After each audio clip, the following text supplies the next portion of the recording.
ఫరో Hebrew మగపిల్లలందరినీ కూడా Nile నదిలో పడేసి చంపేసేయాలని శాసనం చేసినప్పుడు మోషేని ఏ విధంగా పెంచాలో తెలియక విశ్వాసంతో ఒక జమ్ము పెట్టెలో మోషేను పెట్టి ఆ తల్లి నైల్ నదిలో వదిలేసింది.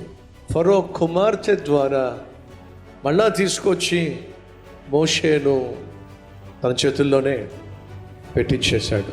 ఏ ఫరో అయితే ఇశ్రాయేలు ప్రజలు నాశనం చేయాలని చెప్పి ఆశించాడో అదే ఫరో దగ్గరికి ఫరోని నాశనం చేసేవాడిని ఇప్పుడు దేవుడు తీసుకెళ్తున్నాడు.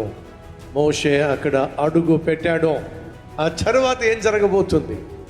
మోషే అక్కడ ఫరో ఇంట్లో ఏ విద్యలు నేర్చుకోబోతున్నాడు, ఎలా పెంచబడబోతున్నాడు, ఏం కాబోతున్నాడు, కథ ఇప్పుడు అసలు మొదలవుతుంది.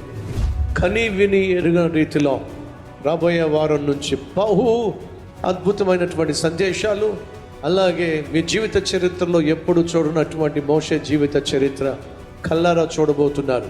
మీరు మాత్రమే కాదు, మీతో పాటు మీ కుటుంబం కూడా పాల్పంచుకోలాగున, బంధుమిత్రాదులు కూడా పాల్పంచుకోలాగున వారిని ప్రేమతో ఆహ్వానించండి. ప్రతి చివరి ఆదివారం కృతజ్ఞత ఆదివారం అనగా దేవుడు ఇంతకాలం మనల్ని కనిపించి కాపాడాడు, ఈ నెలంతా మనల్ని సంరక్షించాడు. రండి అందరం కలిసి ప్రభువును స్తుతిద్దాం, కృతజ్ఞతలు తెలియచేద్దాం. కృతజ్ఞత హృదయంతో నూతన నెలలోనికి రెట్టింపు ఆశీర్వాదంతో వెళ్దాం. ప్రతి ఆదివారం 6 గంటలకు, 10 గంటలకు, అలాగే సాయంత్రం 6 గంటలకు కల్వరి టెంపుల్ ప్రాంగణం, కిమ్స్ హాస్పిటల్ ప్రక్కన, ముక్తి నూతలపాడు రోడ్, ఒంగోలు.